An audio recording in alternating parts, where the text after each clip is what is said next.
La paz esté con ustedes. Amigos, todo este año litúrgico estamos leyendo del Evangelio de Mateo.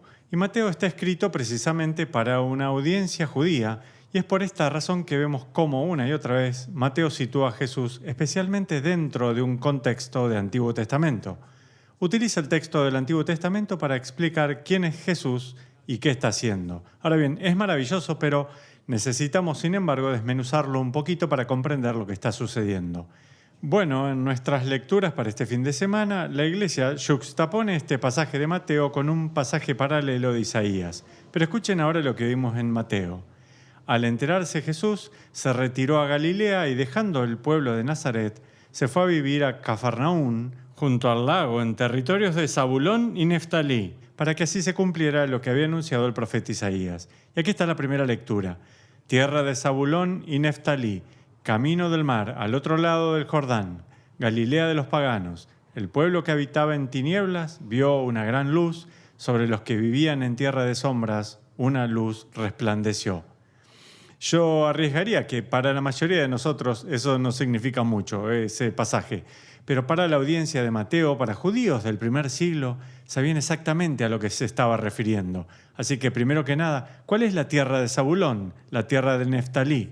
Recuerden, el antiguo Israel estaba dividido en secciones correspondientes a las 12 tribus de Israel, las 12 tribus que tuvieron su origen en los 12 hijos de Jacob. Así, por ejemplo, en el sur, alrededor de Jerusalén, tienen a Judá y Benjamín, y luego, desplegadas por la tierra prometida, están muchos de estos lugares. Bueno, en el límite norte, más allá del mar de Galilea, está esta tierra de Zabulón y Neftalí, dos de los hijos de Jacob, y esos eran sus lugares ancestrales. Y dirán, de acuerdo, ¿y qué? Aquí está el porqué. Esa era la tierra que fue invadida por los asirios en el siglo IX a.C. Sabemos mucho sobre el exilio de Babilonia. Eso sucedió muchos siglos después, cuando las tribus del sur fueron llevadas a Babilonia. Pero antes que eso, alrededor de un siglo y medio antes, hubo una invasión desde el norte. Asiria entró en conflicto con las tribus del norte y se llevó parte de lo mejor y más promisorio de Israel. ¿Cómo se describe entonces a la tierra de Zabulón y Neftalí? El pueblo que habitaba en tinieblas, los que vivían en tierra de sombras. Esa es una descripción muy antigua, que se retrotrae a esta misma época cuando fueron llevados al exilio. ¿Pero qué dice Isaías? El pueblo que habitaba en tinieblas. Sí, los que fueron invadidos por Asiria, Zabulón y Neftalí, sí, han visto una gran luz. Los que vivían en tierra de sombras. Sí, lo comprendo, esto es terrible. Y a lo que se refería, nosotros podemos hablar despreocupadamente del exilio, pero piensen en eso por un momento. Estos poderes extranjeros llegan a tu tierra, la conquistan, usualmente incendian las ciudades, destruyen sus campos y luego, si tienes suerte suficiente de sobrevivir, eres acarreado, probablemente encadenado, llevado a una tierra extranjera donde eres retenido casi como un prisionero. Y este era un destino horrible. Es lo que les sucedió a las tribus del norte y eventualmente a las tribus del sur. Por eso es que es una tierra ensombrecida por la muerte. ¿Pero qué sucedió o qué sucederá? Isaías dice, una luz resplandeció. Esto es típico de los profetas. Los profetas son muy terminantes y muy claros sobre lo negativo. No son para nada cándidos los profetas hebreos. No. Si están buscando eso, pues no lo encontrarán. Son muy terminantes y muy claros en referencia a lo que está yendo mal en Israel. Pero luego el movimiento típico es decir, una luz está llegando. La liberación viene en camino. Dios hará algo grandioso para revertir estos reveses. Así que efectivamente Isaías predice que de esta tierra que sufre, esta tierra de oscuridad, vendrá una luz. Hagan un paralelo aquí. En el profeta Ezequiel escuchamos que la corrupción del templo se ha vuelto tan grande que la gloria del Señor se ha marchado y abandonado el templo. Eso es algo extraordinario, impactante, increíble, dicho por un profeta del Antiguo Testamento, porque el templo era el centro de la vida judía. Era el lugar donde habitaba Dios en la tierra. Era el lugar más sagrado posible. Y decir, bueno, la presencia de Dios se ha marchado y abandonado el templo.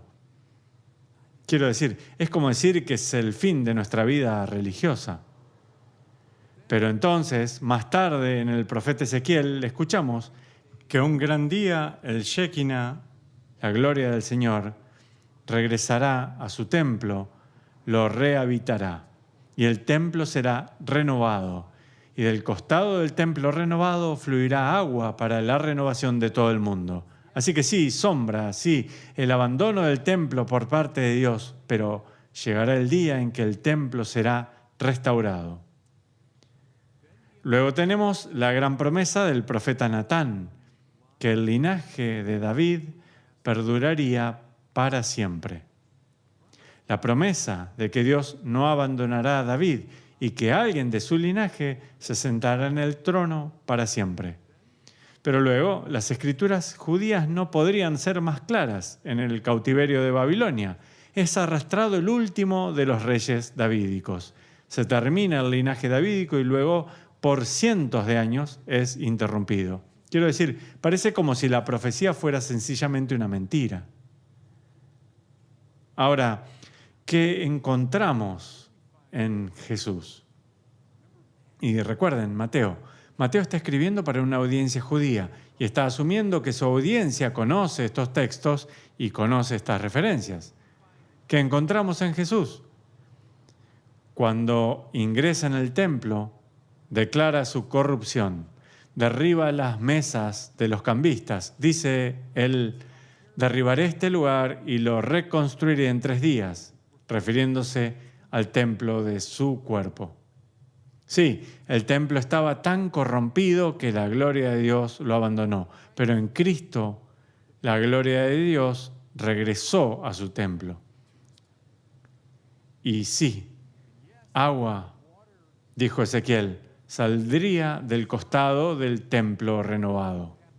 ¿Acaso cuando el soldado romano perforó el costado de Jesús en la cruz, no brotaron sangre y agua para la renovación del mundo? Sí, sucedió en Jesús. El linaje davídico. Sí, parece que en la época del cautiverio en Babilonia se extinguió el linaje davídico. Pareciera que solo fue una loca fantasía del profeta Natán.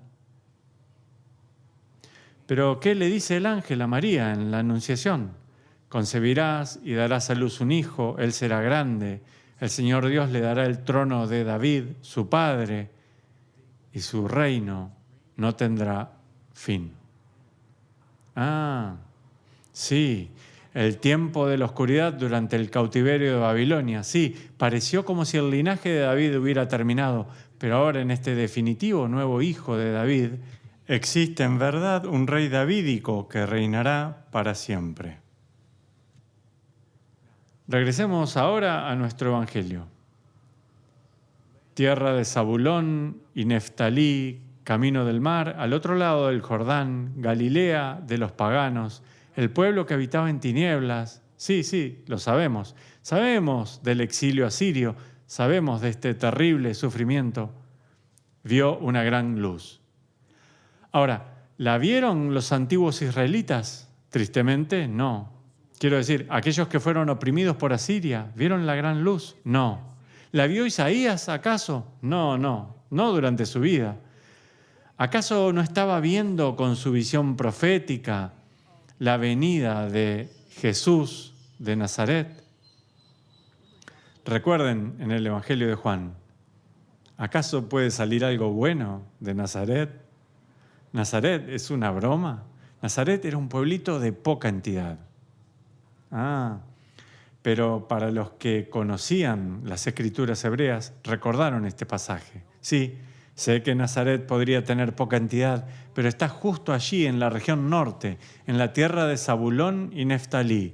E Isaías nos dijo, de esa tierra resplandecerá una gran luz sobre los que vivían en tierras de sombras. Sí, sobre ese terrible país que conquistaron los asirios. Ha resplandecido la luz. Jesús ha llegado desde este país del norte. Isaías no vio aquel día. No lo vieron cuando fueron arrasados por los asirios. Pero ahora esta profecía es ratificada en Cristo. Cerraré con esto. ¿Cómo finaliza este pasaje? Entonces sí, la luz ha llegado del modo en que Isaías lo predijo, pero nos desplazamos directamente desde esto al llamado de los primeros discípulos. ¿De qué lado nos ubicamos? ¿Asiria? Y existen miles de versiones de Asiria a lo largo de la historia humana. Me estoy refiriendo a la opresión y violencia e imperialismo y los poderosos sacando ventaja de los débiles. Quiero decir, esa es la historia de la humanidad. Y muchos de nosotros, pecadores, nos ubicamos del lado de los ejércitos opresivos de diferentes modos. Nos ubicamos con estos poderes de la oscuridad. Pero desde ese lugar muy sombrío, la luz resplandeció. Y Jesús, la luz del mundo, desde un comienzo, comienza a traer hacia Él discípulos, seguidores, aprendices, aquellos que batallarán con Él. ¿Es el mundo un lugar muy oscuro? Sí, siempre lo ha sido. Quiero decir, incluso el estudio de historia más informal muestra eso. Pero no tenemos excusa, porque la luz ha resplandecido. Sí, incluso en el lugar más sombrío. La gloria de Dios parece haber abandonado el templo. Sí, lo sé, pero ha regresado. Ha regresado. Sí, el linaje davídico que luce como imposible se ha terminado. Sí, pero ha sido restaurado. Así que el asunto es, ubiquémonos en el equipo ganador, coloquémonos en el ejército ganador, unan sus vidas a los poderes de la luz, conviértanse en seguidores y discípulos de esta luz del mundo que ha resplandecido. Sí, en la tierra de Zabulón y Neftalí, sí, en la tierra de la oscuridad, pero únanse a su grupo y hagan brillar la luz de ustedes en la oscuridad a su alrededor. Y Dios los bendiga.